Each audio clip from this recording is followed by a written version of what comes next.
Boa noite, irmãos.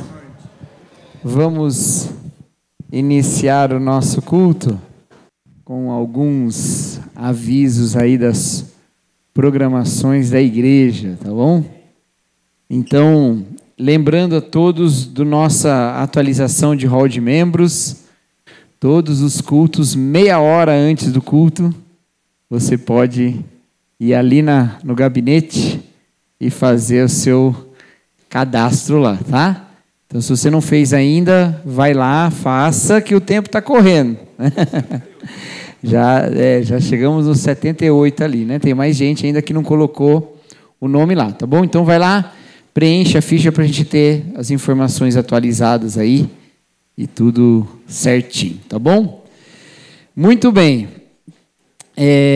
Também queremos avisar que teremos bazar sábado que vem, tá bom? Começa às 8 até às 12. Tem um bicho ali? Um bicho ali, ó. Das 8 às 12, tá? Sábado que vem, então, venha participar e traga itens aí que você já não está mais precisando, tá bom? Também nós estamos em campanha para aquisição de cadeiras, mesas e para climatizar nosso ambiente aqui também. Ninguém está sentindo falta agora, porque está fresquinho, né?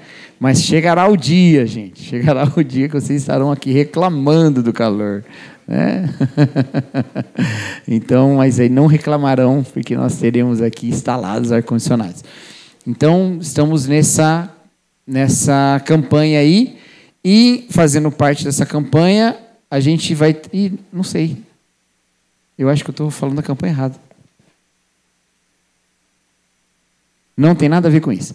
E aí, depois do culto hoje, não tem nada a ver com isso. Nós teremos cantina, esfirra, só que é para a nossa EBF, tá bom? Então, todo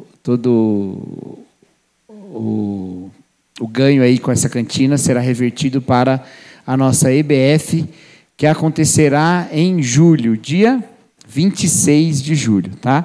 Então, vamos comer aí esfirras hoje, porque faz bem, né? Que a gente vai ajudar a EBF aí, tá bom? E no dia 28, nós teremos o nosso Arraiá. Olha lá, ó, Arraiá. Né? Gostaram desse nome? Arraiá e BVN, tá bom? Aqui na igreja, 28 de junho, começando às 7 horas, tá? É um sábado, tá bom? Então, nós vamos participar aí. Quem estiver nos pequenos grupos, falem com seus líderes para eles te indicarem aí o que vai trazer. E quem não está em nenhum pequeno grupo, pode falar com a Rio, tá bom?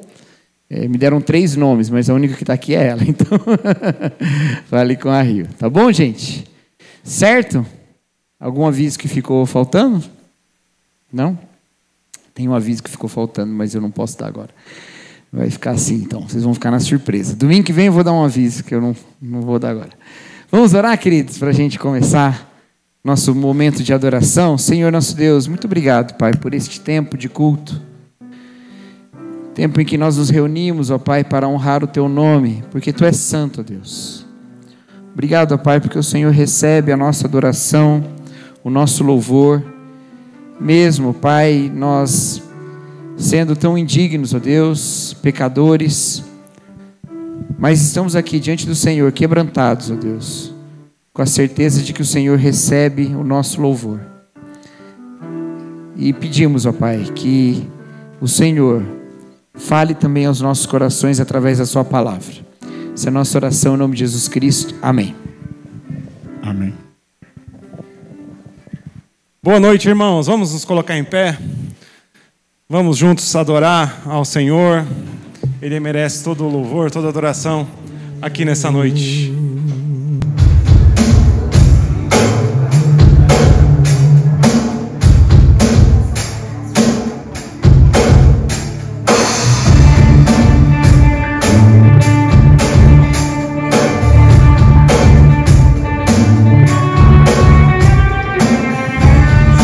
Santo, poderoso,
Louvado seja o Senhor. Esse mesmo Deus que é santo, Ele é também a fonte de água viva. Ele diz na sua palavra que aquele que tem sede, venha a mim. Que nós possamos sempre nos achegar diante do Senhor com os nossos corações e se entregar realmente a essa fonte de água viva. E a palavra também diz que aqueles que nele crerem e a ele se entregarem, também deles fluirão rios de água viva, rio de águas vivas de dentro do nosso ser. Que você nessa noite possa fazer essa oração também, se entregando e consagrando-se mais ao Senhor, a fonte de água viva. Junto ao poço estava eu, quando o homem judeu viu a sede que havia em mim.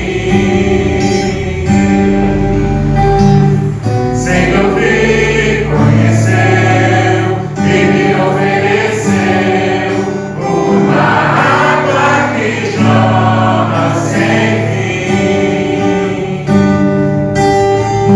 Dá-me de beber, pois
Obrigado, porque o Senhor é a fonte que nos sustenta, ó Deus.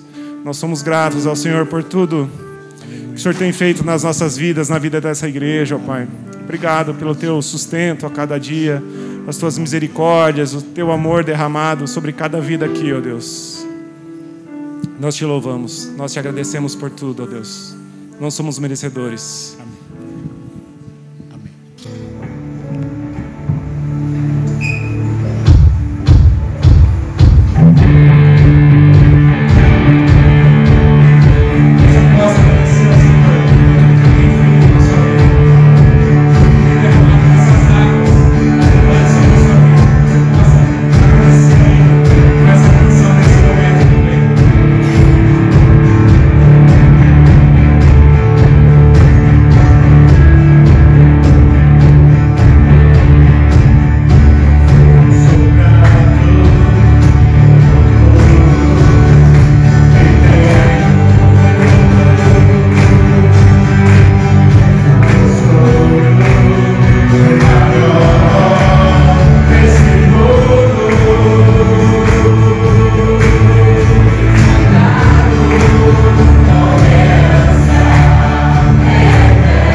agradecemos pelo teu sacrifício, pela nossa salvação.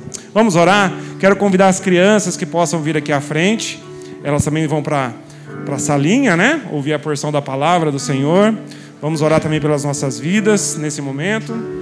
Seremos também ministrados pela sua palavra. Vamos estar orando nesse momento. Cacau, você ora para a gente? Senhor nosso Deus, louvado seja o teu nome, ó Pai, pelas suas bênçãos. Pedimos, ó Deus, que o Senhor fale agora aos nossos corações a partir da sua palavra. Que a nossa mente, ó Deus, esteja cativa pela sua palavra.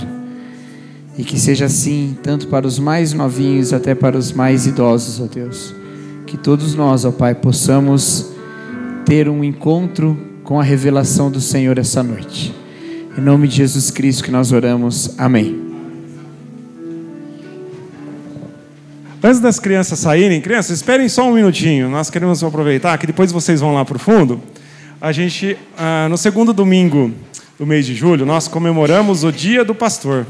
E nós somos uma igreja muito abençoada. Nós temos aqui o nosso pastor Cacau e temos outros irmãos também que têm nos pastoreado, têm nos ensinado, né? E tem sido uma bênção a vida do pastor Cacau aqui e a vida dos demais irmãos. Então eu gostaria de convidar aqui o pastor Milton, o Juliano, que não é pastor ainda, mas tem exercido essa função aqui, né, Ju? Ajudando o Cacau nas atividades pastorais, está se encaminhando também aí para o seu concílio, né? Eu acho que só tem esses. O Ranieri está em Campinas, né? E o Ivers também não está aqui. Então a gente gostaria de estar lembrando desse dia, agradecendo primeiramente ao Senhor pela vida de vocês. Vocês têm sido bênçãos, um canal de bênçãos realmente nas nossas vidas. E nós queremos entregar uma lembrancinha. E nós queremos que as crianças entregassem para vocês. Estão se organizando ali.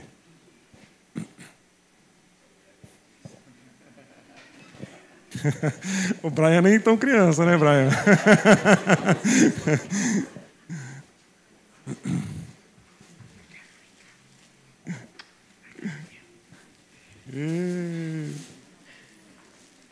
E a Maluzinha vai entregar para o papai, olha que bonito.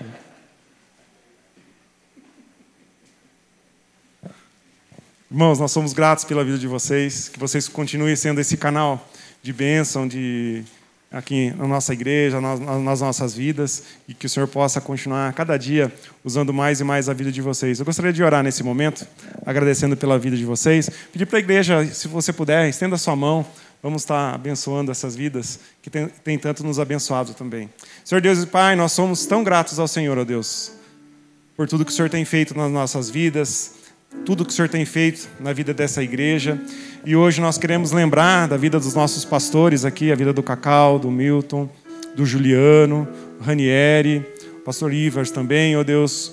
O Senhor os colocou aqui em nosso meio e eles têm sido um instrumento nas suas mãos, ó Deus, para a transmissão da Tua palavra, da Tua vontade, para nos ensinar a Tua palavra, ó Deus. E nós te pedimos que o Senhor a cada dia esteja derramando mais e mais sabedoria sobre essas vidas, ó Deus, toda a sua instrução, que eles possam continuar sendo esse canal de bênção,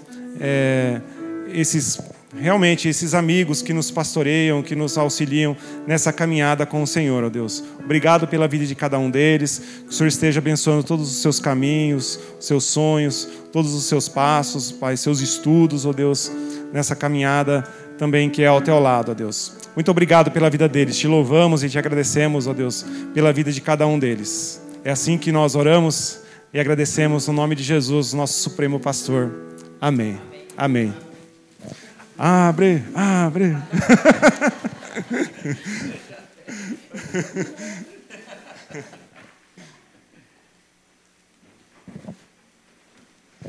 Eu vou ser o porta-voz, então, eles já saíram correndo. Ó.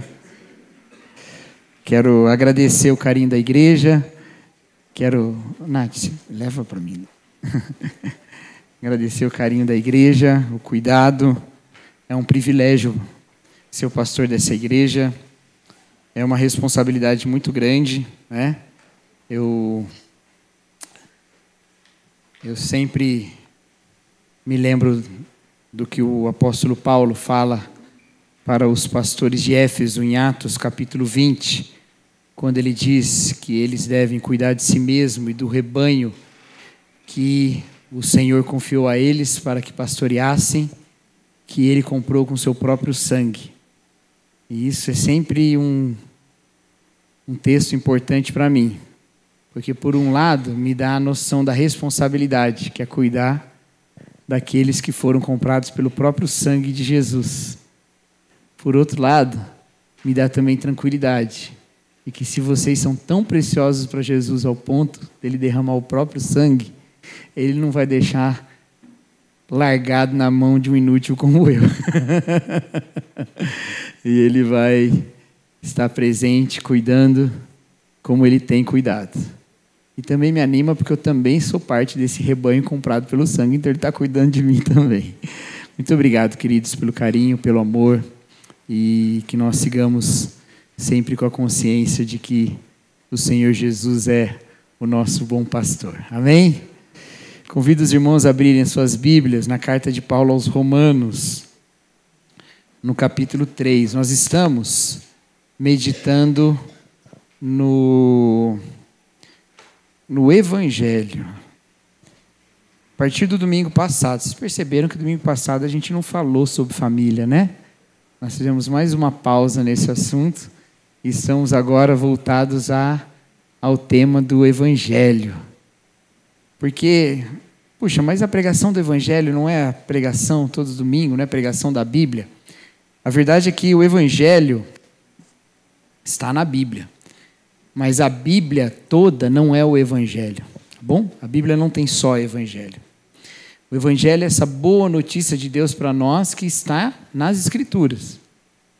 Mas a Bíblia tem outras coisas também. Numa divisão bem típica protestante, a Bíblia tem, por exemplo, a lei, não é? Ela tem a lei e tem o Evangelho. Ela tem outras coisas também, né? Tem história, tem um monte de coisa, né? O que é o Evangelho, então? O Evangelho é esse grande centro da mensagem bíblica, esse grande anúncio da mensagem bíblica. É o Evangelho que nos comunica o que Deus está fazendo, né? E isso é uma boa notícia. É muito bom saber que Deus está agindo. Então, nós estamos meditando sobre isso. No domingo passado, nós falamos como Deus é bom. Algo que para nós é bem tranquilo de entender, porque a gente já acha isso, já fala isso, já canta isso, né?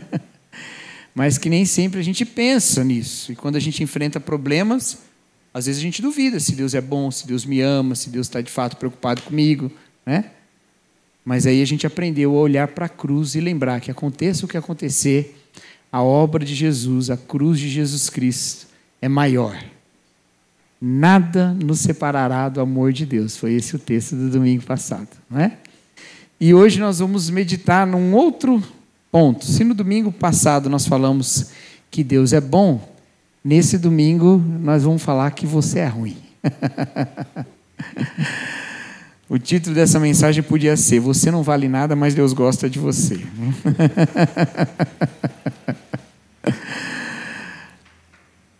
A verdade, meus irmãos, é que nós temos uma tendência de nos justificar, não é mesmo?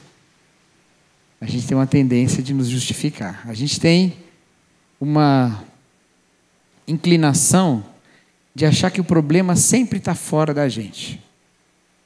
A gente não duvida que tem problema. A gente não duvida que o mundo é cheio de problemas.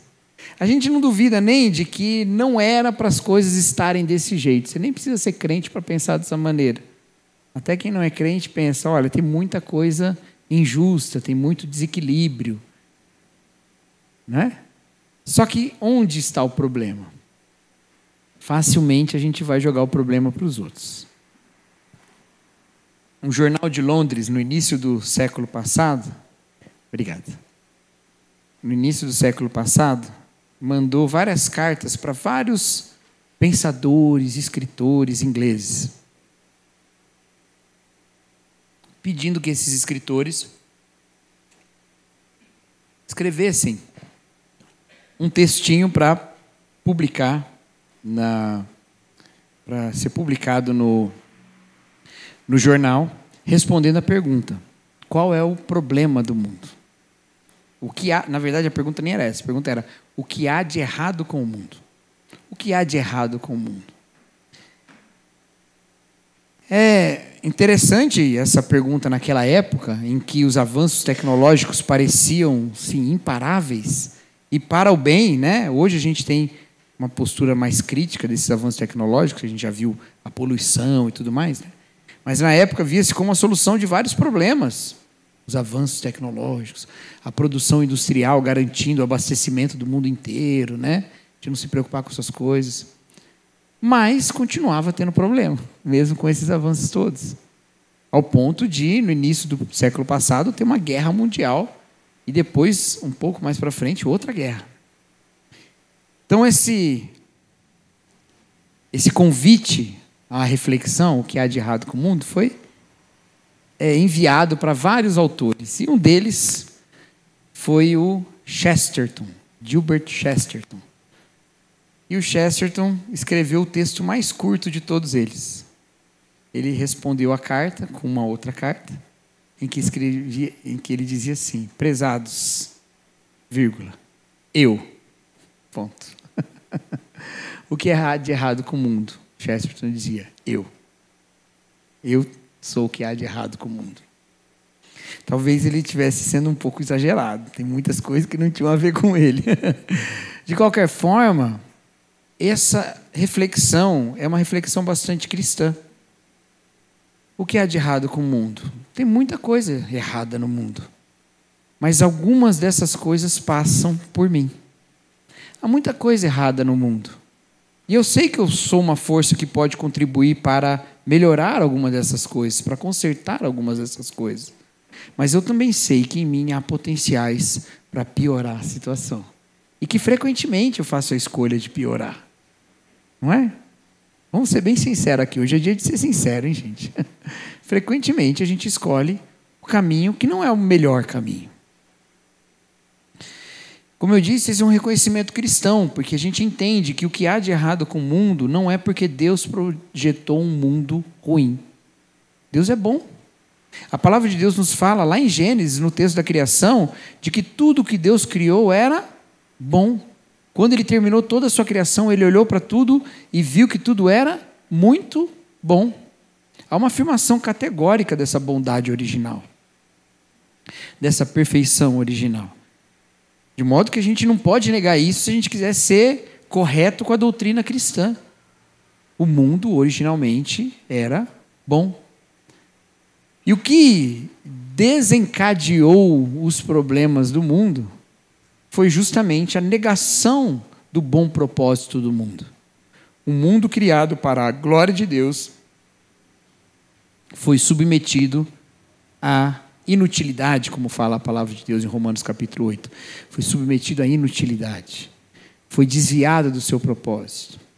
Ao invés de glorificar a Deus, os seres humanos resolveram fazer de si mesmos deuses do mundo. Resolveram tomar a posição de divindade. Eu quero ser como Deus. E passou a usar o mundo inteiro como elementos que reforçam essa sua soberania sobre as coisas e sobre o outro. E a gente tem um nome para esse rompimento.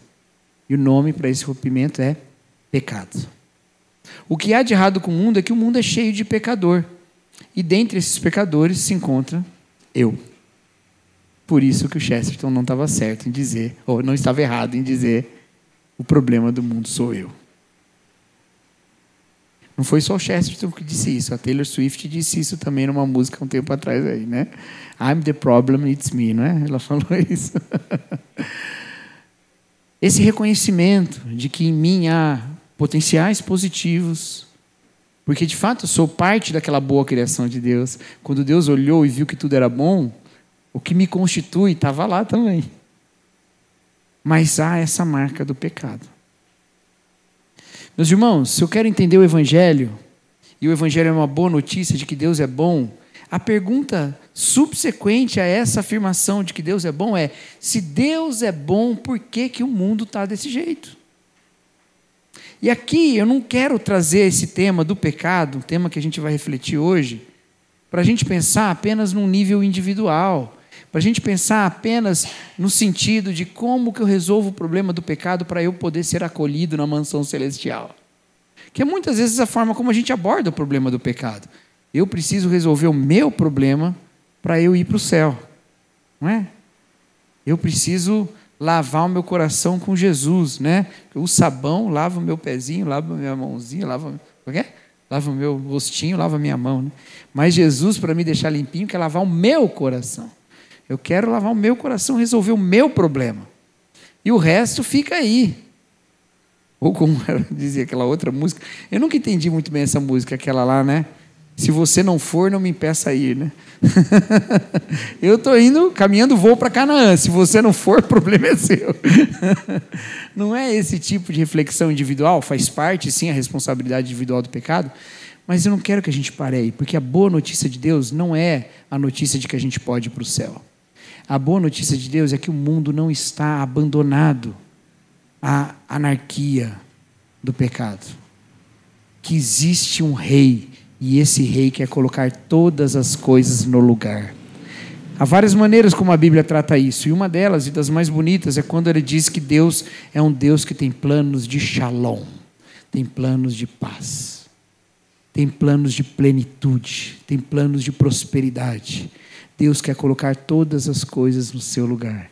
Deus quer fazer tudo ficar da maneira como tem que ser. E o contrário disso é o pecado. Eu pedi para você abrir sua Bíblia em Romanos, capítulo 3. E nós vamos ler esse texto.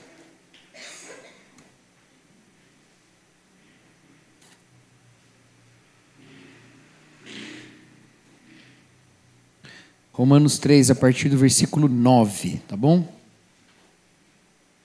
Diz assim a palavra de Deus. Que concluiremos então? Estamos em posição de vantagem? Não. Já demonstramos que tanto judeus quanto gentios estão debaixo do pecado. Como está escrito, não há nenhum justo, nenhum sequer. Não há ninguém que entenda, ninguém que busque a Deus. Todos se desviaram, tornaram-se juntamente inúteis. Não há ninguém que faça o bem, não há um sequer. Suas gargantas são um túmulo aberto, com suas línguas enganam. Veneno de serpentes são em seus lábios, suas bocas estão cheias de maldição e amargura, seus pés são ágeis para derramar sangue. Ruína e desgraça marcam os seus caminhos. E não conhecem o caminho da paz. Aos seus olhos é inútil temer a Deus. Sabemos que tudo que a lei diz, o diz àqueles que estão debaixo dela, para que toda boca se cale e todo mundo esteja sob o juízo de Deus. Portanto, ninguém será declarado justo diante dele, baseando-se na obediência à lei, pois é mediante a lei que nos tornamos plenamente conscientes do pecado. Até aqui, por enquanto, eu já vou ler o resto. A carta de Paulo aos Romanos é uma carta que tem alguns propósitos. O primeiro propósito que Paulo queria era se apresentar e fazer uma comunicação para que quando ele passasse por Roma, ele fosse acolhido pelos irmãos de lá. Paulo tinha um plano. O plano dele era ir até o final do mar Mediterrâneo, na Península Ibérica, como a gente chama hoje, onde fica lá a Espanha e Portugal hoje, né? Ele queria chegar até lá. E havia um motivo para ele chegar até lá. Ali era visto como o fim do mundo, certo? Ali era o fim do mundo. Porque estava para lá de Roma, pensando... Paulo saindo de Jerusalém, ou ali da região da Judéia, Roma ficava no meio do caminho ali, mais ou menos, do mar Mediterrâneo. E seguindo, ele iria até o último porto do que seria o Império Romano. É claro que você tinha extensão territorial também para cima, indo lá para Britânia, né, para o sul, lá para o norte da África. Mas havia essa visão de que o fim do mundo ficava no final do mar Mediterrâneo. Dali para frente, era o abismo. O que a gente chama de Oceano Atlântico. Ninguém sabia que tinha América depois, então não tem mais nada, né? Então ele queria ir, e ele diz que ele gostaria de lançar bases onde ainda ninguém tinha lançado alicerces. Ou seja, ele queria levar a mensagem de Jesus Cristo a todos os lugares. E a lugares onde ninguém tinha pregado ainda o Evangelho. Esse era o grande objetivo dele. Assim como nós falamos sobre missões em povos não alcançados, não é? Paulo estava pensando em territórios não alcançados, ele queria chegar lá. E no meio do caminho tinha Roma, onde ele poderia passar. Então ele manda essa carta, e ele está falando com os irmãos de Roma, e ele diz, eu quero passar por aí. Lá no capítulo 1 ele fala, eu quero passar por aí para que nós compartilhemos algum dom, para que ele pudesse animar os irmãos, encorajar os irmãos, e os irmãos também edificá-lo. E também o sustentar no decorrer da sua viagem, porque não era barato. Não é como hoje que você pega, simplesmente faz um planejamento, pensa, não, vou assim e tal, comprar passagem, liga, fala lá, ó, fecha um hotel para mim aí em Roma, enquanto eu estiver indo para a Espanha, que eu vou dormir uma noite aí. Né? Não dava para fazer isso, não dava para consultar no Google quanto era cada coisa, para ligar, não tinha como. Então você ia com uma estimativa até o próximo ponto. Dependendo do quanto você gastasse, você precisava de mais recursos para continuar. Então ele precisava desses apoios, ele manda essa carta para esses irmãos. Mas ele tinha uma outra ideia também. Essa igreja ela tinha uma característica. Tinha acontecido em Roma uma grande confusão. E essa grande confusão era entre os judeus. Pensa, no período do Novo Testamento, havia sinagogas, locais de reunião dos judeus, espalhadas por todo o mar Mediterrâneo. Na verdade, espalhadas pelo mundo inteiro.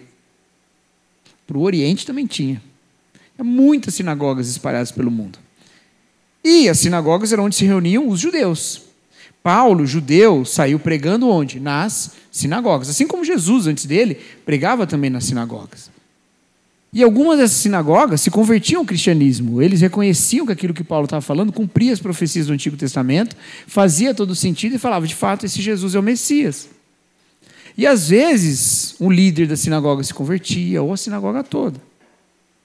E aí passa a ter sinagogas judaicas e sinagogas cristãs.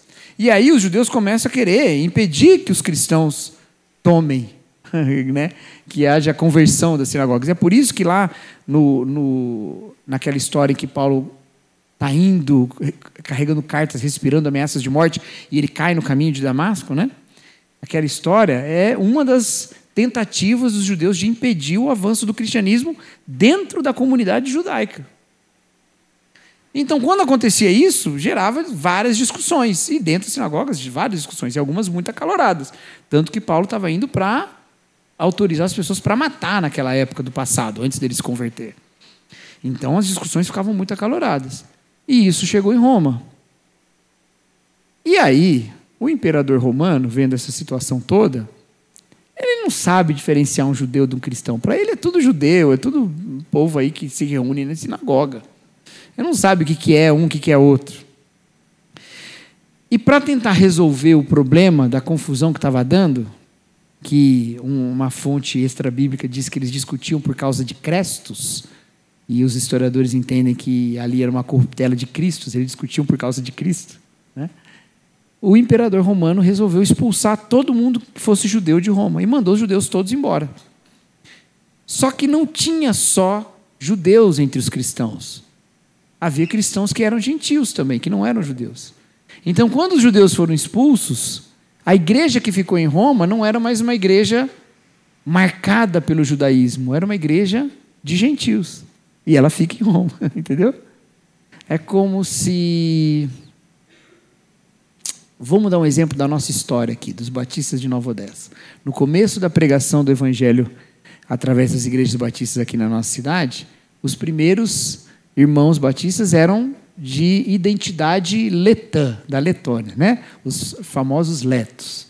Os primeiros cultos em leto, mas foram desenvolvendo cultos em português para evangelizar, certo? Foram evangelizando.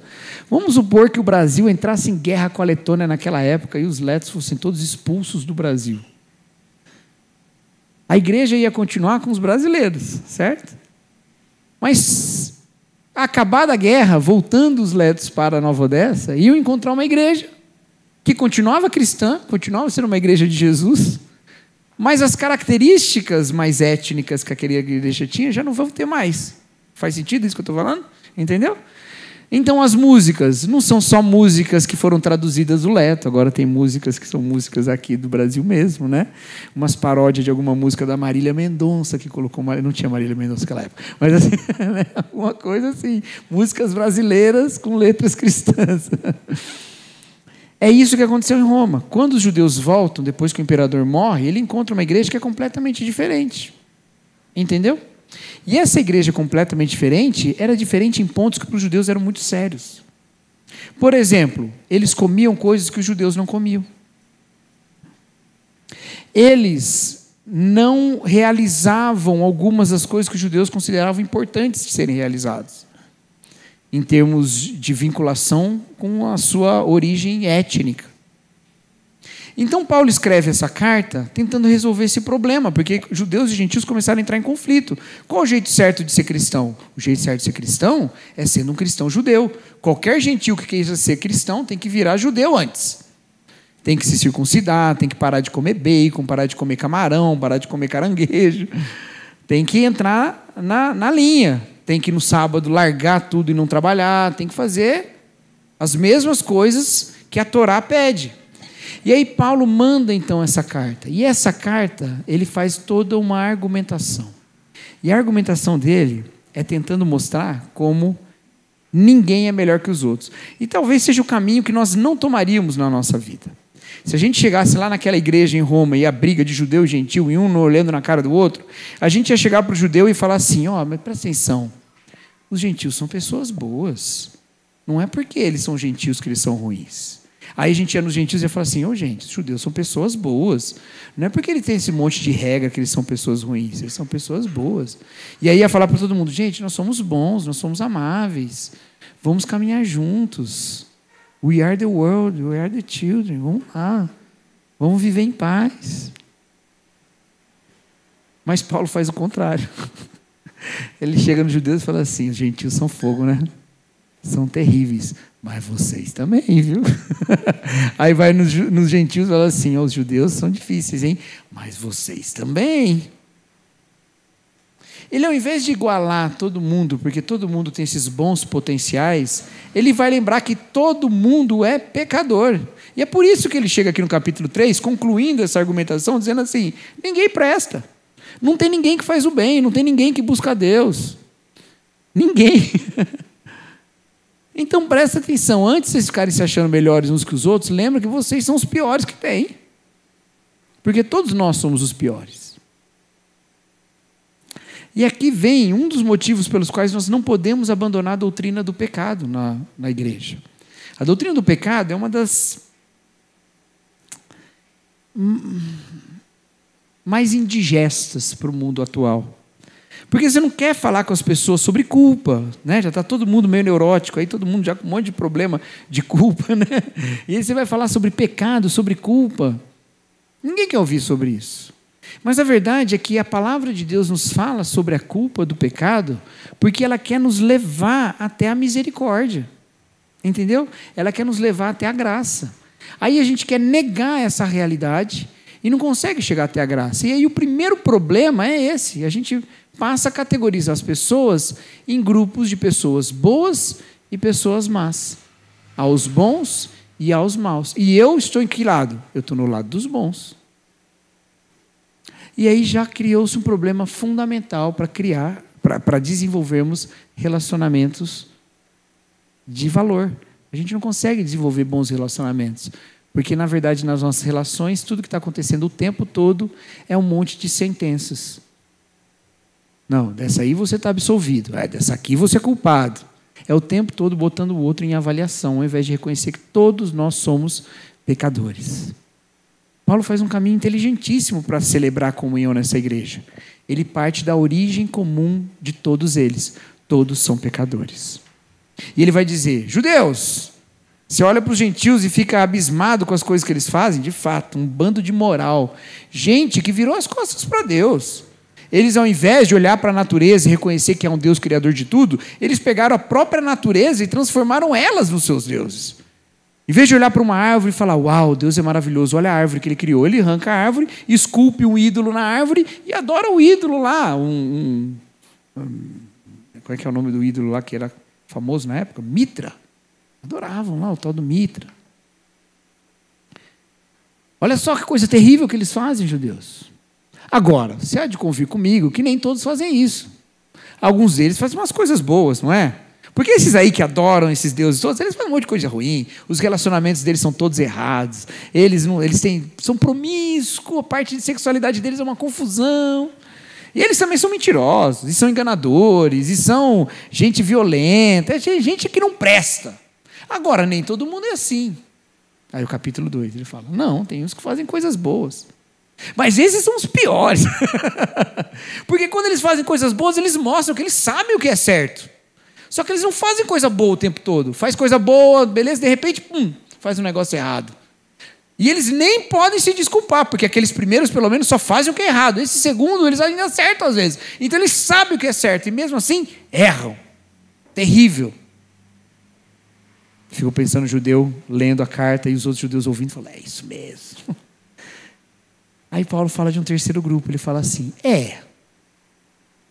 só que e vocês que fazem coisas boas porque conhecem a lei, também não deixam de fazer de vez em quando? E se o fato de conhecer o certo e o errado deixa aquele grupo ainda mais indesculpável, e vocês que conhecem a própria lei e as profecias de Deus, não são ainda mais culpados? Esperto, né? E é aí que ele chega aqui no texto que a gente leu. É por isso que ele começa falando, que concluiremos então? Estamos em posição de vantagem? Quem é esse estamos? Quem é o nós esse estamos? Nós judeus, porque Paulo era judeu. Nós estamos em posição de vantagem? Não, nós não estamos. Não estamos, por quê? Já demonstramos que tanto judeus quanto gentios estão debaixo do pecado. Entendeu? Então, meus queridos, estamos todos no mesmo barco, no barco de pecadores. Todos nós estamos no barco dos pecadores. Vamos continuar o texto aí. Seguindo lá no versículo 21. Mas agora se manifestou uma justiça que provém de Deus, independente da lei, da qual testemunham a lei e os profetas. Justiça de Deus mediante a fé em Jesus Cristo para todos os que creem. Não há distinção, pois todos pecaram e estão destituídos da glória de Deus, sendo justificados gratuitamente por sua graça, por meio da redenção que há em Cristo Jesus. Deus o ofereceu como sacrifício para a propiciação, mediante a fé pelo seu sangue, demonstrando a sua justiça. Em sua tolerância havia deixado impunes os pecados anteriormente cometidos, mas no presente demonstrou a sua justiça, a fim de ser justo e justificador daquele que tem fé em Jesus. Olha só, se Paulo está certo, e todos nós somos pecadores, então a única solução é destruir tudo, acabar com o mundo. Quem já assistiu aquele filme Noé? Já assistiram aquele filme Noé? Não é a história bíblica de Noé, porque é bem diferente, né? Bem diferente, é o filme Noé. Quem assistiu? Levanta a mão, deixa eu ver aqui se vai fazer referência. Ah, tá, bastante gente viu. É uma interpretação sobre a história de Noé, de um diretor e roteirista chamado Darren Aronofsky, né? Naquele filme, Noé não é como aqui, Noé não é, como na Bíblia, em que Noé ouve Deus falando, faz uma arca para salvar, né? Naquele filme, Noé ouve Deus dizer assim, olha, faz uma arca, vocês vão entrar na arca, tá? E depois vocês vão morrer e acabou, ok? Por quê? Porque a sua nora é estéril, você e sua esposa não vão mais ter filhos, seus outros 2 filhos não são casados, então vocês vão viver, vão descer da arca, a humanidade toda vai morrer e acabou. E essa é a maneira que eu, Deus, vou fazer para salvar os animais que vocês estão matando.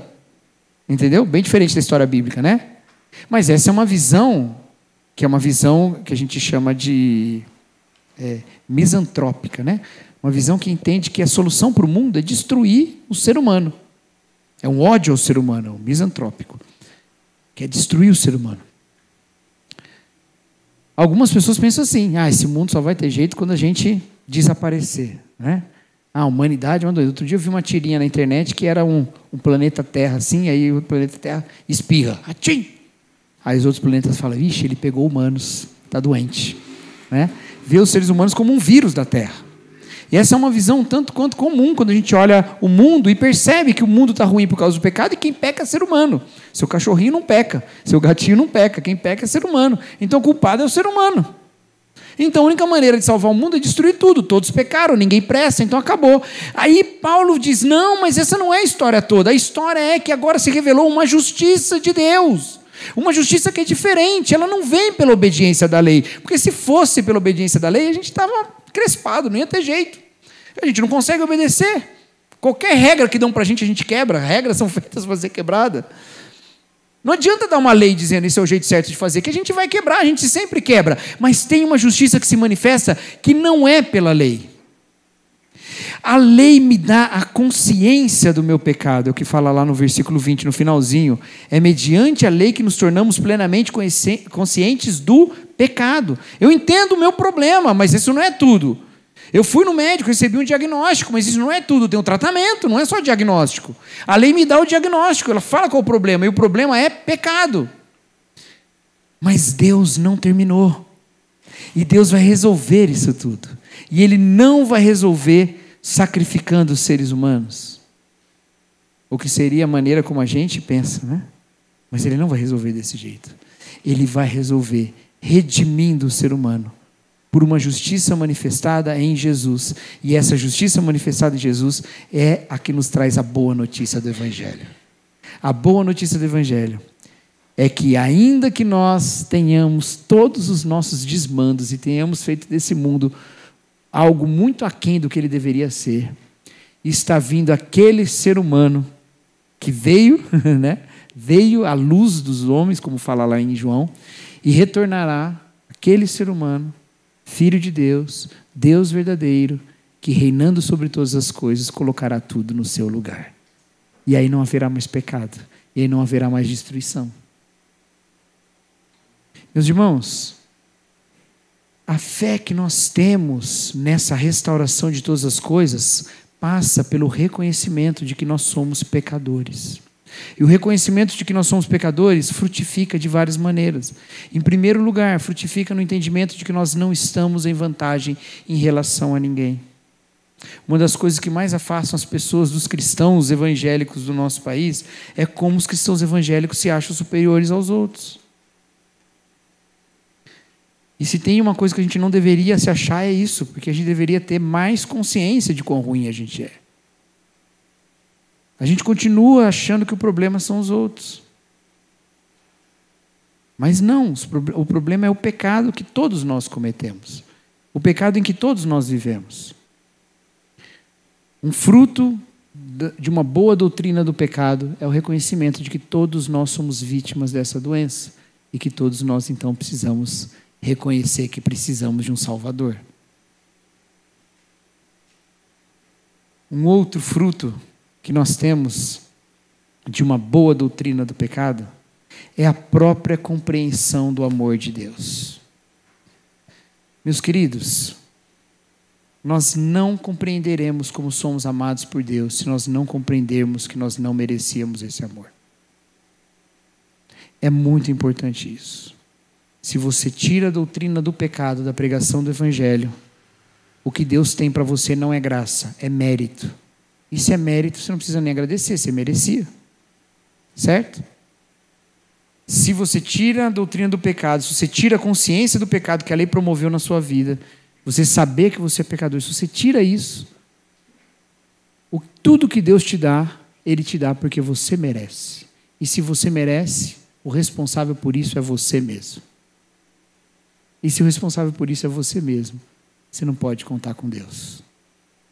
Você pode contar com Deus como um sistema de recompensa, mas não como alguém misericordioso que te acolhe e te ama mesmo nas suas imperfeições. E você pode até se enganar por um tempo, mas você sabe que você erra. E você sabe que você precisa de misericórdia e que você precisa de graça.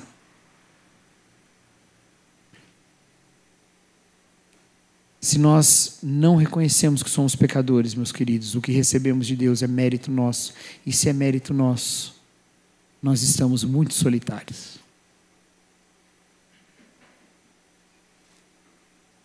Uma vez eu estava aconselhando um casal, muitos anos atrás. E esse casal estava numa situação muito difícil. Na visão deles, era uma situação irreversível. E, infelizmente, de fato, não foi revertida. De fato, esse casamento terminou. Mas um dos problemas que esse casal tinha era que nunca tinha ficado claro para um dos cônjuges que aquele relacionamento foi fundado no amor livre. Enquanto namoravam, desenvolveram sua intimidade sexual e, como consequência, tiveram uma gravidez. E, ainda que a gravidez traga uma criança que é sempre uma bênção de Deus e que esse primeiro filho desse casal é até hoje muito amado, tanto por papai quanto por mamãe, e é uma bênção. Agora é um adolescente já, amável, bondoso, uma luz de fato. O fato deles terem casados por causa de uma gravidez sempre pairou como: será que se eu não tivesse engravidado esse casamento teria acontecido? A dificuldade de compreender um relacionamento que não é baseado numa obrigação colocava sempre um ponto de interrogação. Entendeu? Eu não estou aqui falando isso para colocar ponto de interrogação na vida de ninguém que engravidou antes de casar, não, viu, gente? Mas se é o caso de algum casal aqui, reforce o seu amor hoje, tá bom? Não é por causa disso, viu? Te amo porque eu te amo, tá bom? Mas nesse caso era muito difícil, porque depois que você tem essa chave de interpretação da história, você começa a fazer tudo com essa base. Tudo é evidência ou não do amor. E fica muito difícil. Com Deus é a mesma coisa. Se eu não olho para a cruz de Jesus como uma dádiva de Deus absolutamente merecida, um fundamento de uma fé no amor mesmo, o tempo todo eu fico interpretando a minha história, se Deus de fato me ama ou não me ama. E quando eu recebo uma bênção que eu não esperava, eu falo: uau, como Deus gosta de mim. E o dia que uma tragédia bate na porta da minha casa, eu falo: Deus me abandonou.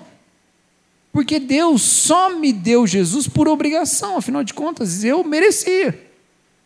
Então, se um dia eu não merecer, Deus me abandona. Está entendendo o problema? A mesma coisa acontece em relacionamento familiar com pais e filhos. Tem um momento da vida dos filhos que eles não têm certeza se os pais amam porque amam ou amam porque o filho faz tudo certo. E aí o filho começa a fazer umas provocações para ver até onde que vai esse amor. Vai provocando. Papai me ama porque me ama ou papai me ama porque eu sou um bom filho? E se eu fosse um mau filho, me amaria ou não? Claro que não tem não tem essa complexidade toda, mas passa por isso. A gente tem relacionamento com Deus assim às vezes, meus queridos. E há uma forma de evangelho que não é o evangelho de Jesus, que faz com que a gente pense que Deus só nos ama porque a gente é bonzinho, que a gente faz tudo certo. Alguma notícia para você. Primeiro, você não faz tudo certo, você nem é bonzinho. Mas a boa notícia é que Deus te ama mesmo assim, Ele não te abandona. Ele está com você. Então a gente pode descansar nesse amor. Se manifestou uma justiça que não vem pela lei, porque se dependesse da lei, não ia dar certo. É assim que eu guio a vida pastoral, como eu falei aqui um pouco antes também. Se dependesse de mim, não ia dar certo. Mas eu sei que Deus é que está sustentando todas essas coisas. Então eu tenho que ter um entendimento da doutrina do pecado do pastor também, para ir diante de Deus e falar: Senhor, eu pequei, mas eu estou aqui disposto a ser um instrumento de correção e não de destruição. Não deixe que as minhas muitas falhas comprometa a busca genuína que as pessoas têm por você. Um bom entendimento da doutrina do pecado começa com uma má notícia, com uma notícia de culpa, ruim de engolir, mas resolve-se no florescer de uma compreensão do amor de Deus. E entendendo isso, a gente pode caminhar em segurança. Mas tem mais uma coisa aqui nesse texto que eu gostaria de destacar. Uma boa compreensão da doutrina do pecado me fala o que é que me falta. Esse texto diz que nos falta a glória de Deus. Todos pecaram e estão destituídos da glória de Deus. Ou todos pecaram e carecem da glória de Deus.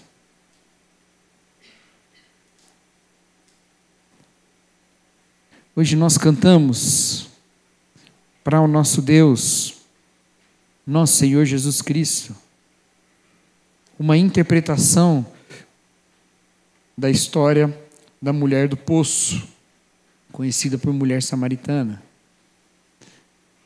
E essa canção que nós cantamos traz essa expressão: tu és por quem a minha alma esperou. É claro, meus queridos, que nós já nos encontramos com Jesus. É claro que nós esperamos até nos encontrar. E agora que nós nos encontramos com Ele, nós sabemos quem Ele é. Mas também é verdade que a gente continua esperando ainda o dia em que veremos face a face, não é? Continuamos esperando ainda a manifestação plena do seu reino. Nós sabemos que mesmo acolhidos na misericórdia de Deus, o pecado ainda toca não só as nossas vidas, mas todas as estruturas. E ao fazer isso, faz com que a gente viva num mundo em que a gente continua o tempo todo esperando esse reino. Tu és por quem a minha alma esperou. O Senhor é aquele que vem em glória e põe fim a todas as misérias desse mundo. Essa glória que nós carecemos, nós já temos um pouquinho dela. Nós já experimentamos um pouquinho dessa glória. E experimentamos na cruz de Jesus Cristo por meio da fé. E experimentamos essa glória. Mas a gente quer mais. E agora, meus queridos, vem um grande desafio para nós. Porque como essa glória tem se manifestado na minha vida hoje? Eu não estou mais como era lá no passado. Eu não estou mais como uma mulher no poço, indo até lá buscar água todos os dias. Eu já me encontrei com Jesus. Eu já tenho dessa glória, já creio em Jesus, eu já proclamo essa graça salvadora de Jesus Cristo. Eu já sou consolado pela bondade de Deus. Eu já sei que eu sou perdoado e eu já lido com isso na minha vida. Eu já tenho a esperança da salvação e eu sei que o Senhor não me abandonou. Isso já é glória. Mas se eu tenho a perspectiva da boa notícia de Deus, de que tudo o que hoje é guerra vai virar shalom, de que tudo o que é miséria vai virar plenitude e prosperidade, tudo que é maldade vai virar bem, se eu tenho essa perspectiva, agora eu me alimento dessa glória, eu me alimento desse tipo de vida, eu me sustento nesse tipo de caminhada, e o nome disso é santidade. Se o pecado é a raiz de toda a desgraça do planeta, a santidade são os primeiros frutos daquela glória eterna.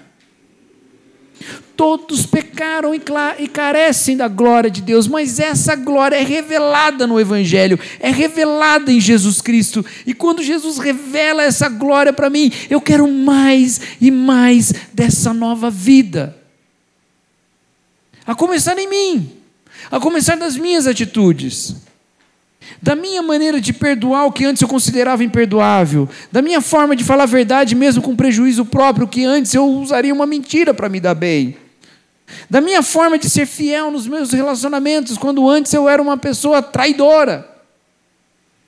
Frutos de santidade que já anunciam uma outra realidade. E é isso que nós devemos ter de desenvolvimento em nós. A fome por esse novo mundo.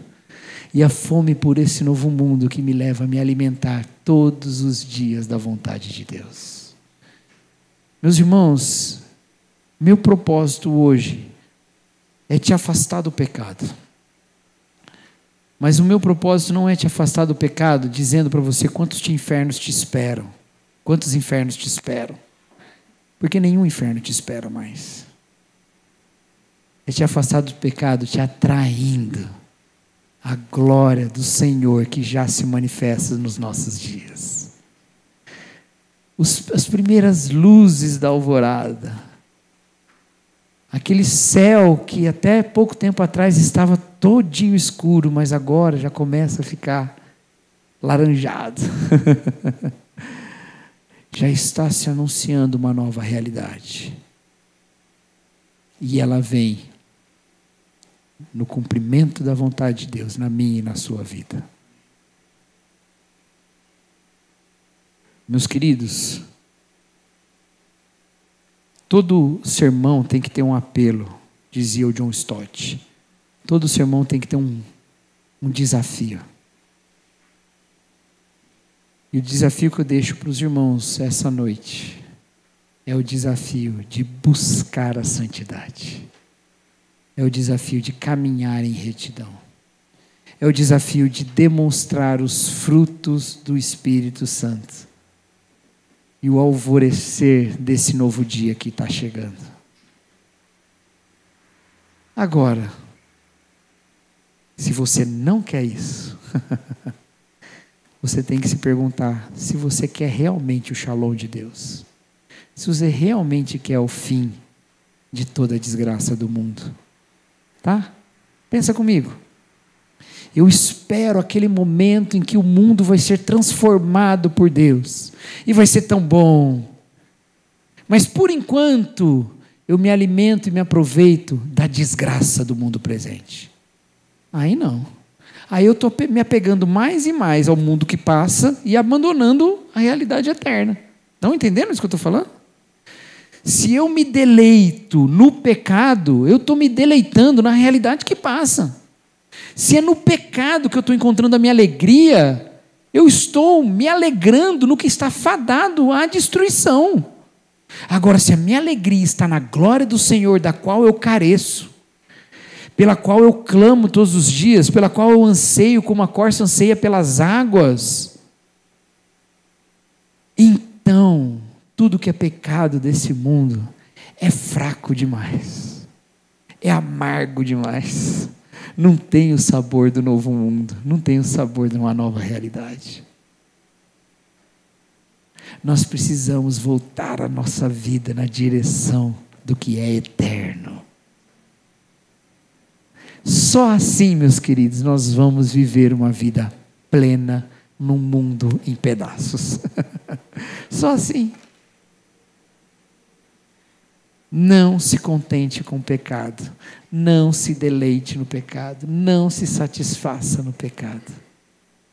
Deleite-se na vontade de Deus. Amém, meus irmãos? Vou dar um tempinho para você orar então, colocar diante de Deus esse desafio.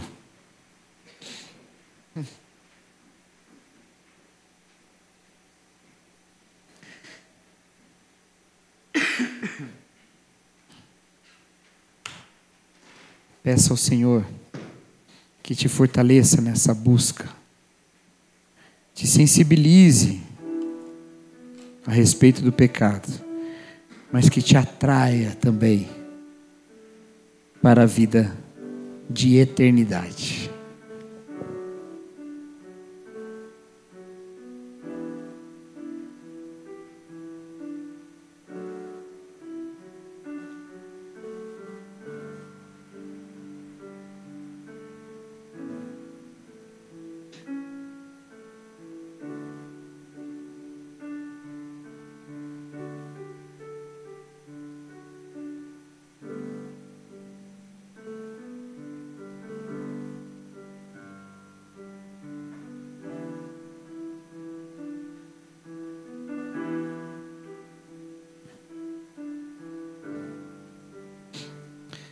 Senhor, sacia a nossa sede da Tua glória, Pai. Não nos deixe, ó Deus, desidratar no pecado. Nos atraia, ó Pai, para a realidade da Tua palavra. Que nosso coração, ó Deus, aprenda a ter prazer na Tua vontade, ó Pai. Essa é a nossa oração em nome de Jesus Cristo. Amém. Vamos cantar essa canção, queridos. Vamos ficar em pé. Junto ao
és aquele por quem nós esperamos, ó Deus. Aquele que nós encontramos pela fé. E que temos, ó Deus, crescido em conhecimento e relacionamento, ó Pai. Que nós, ó Deus, possamos ser fontes de água viva, ó Pai, a jorrar para a vida eterna.